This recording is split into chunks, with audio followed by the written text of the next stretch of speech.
You know where the germs are in your house, right? The bathroom, the kitchen, your garbage can. But would you ever imagine that something you hold near your face every day is loaded with gross, disgusting bacteria? CNN's Gary Tuckman explains. Your voice isn't the only thing being transmitted on your cell phone.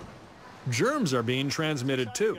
Usually, if it's your own germs, you don't have to worry. It's when you share cell phones with somebody else, you can move germs from one person to another, particularly ones that can cause skin infections or the flu virus, cold virus. Professor Charles Gerba is a professor of environmental microbiology at the University of Arizona. The man known as Dr. Germ has found cell phones can be a carrier of infectious diseases. Well, I've had incidents where people share cell phones in my own family where they may have transmitted Staphylococcus skin infections, or MRSA.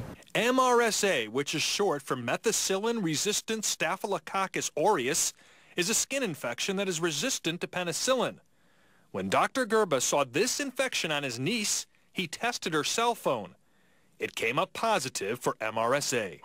This cell phone, we are going to check for germs. Okay. Is that okay? Yeah. Armed with a special germ meter, Dr. Gerba can determine roughly how much bacteria is on your cell phone. We put the meter to the test.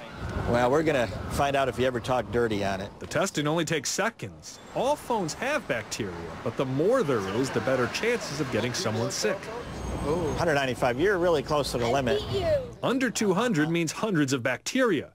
When you get above 200 on the meter, it means thousands. Above 300 means tens of thousands.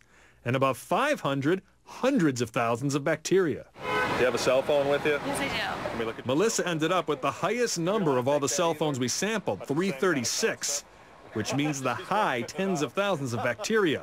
The professor's words were unsettlingly clinical. To give you a relative idea, you got about hundreds of times more bacteria than on an average toilet seat, if you want a comparison. I kind of assume my cell phone might be a little bit cleaner than that. None of the people we stopped on the street regularly clean their cell phones. Oh, you're in the...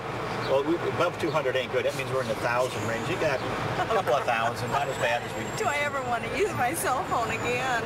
Yeah, well, maybe not. Maybe cut your husband off. He might be the source. You never know. Blame the husband. Always blame the husband. That's a good idea. Of the 11 phones we tested, 5 failed the germ meter test. Dr. Germ has some words for the wise. I think a good advice with any type of electronic equipment that you might end up sharing is you wipe it down with a disinfectant, a disinfectant cloth or wipe, but don't spray disinfectants directly onto it. You could ruin your equipment. So keep your phone clean, even if your conversations sometimes aren't. Gary Tuckman, CNN, New York. Wow, who knew? Time now for the list. Keep in mind germs can be transferred when you share cell phones, so be sure to wipe your phone with a disinfectant cloth. That'll help kill those germs.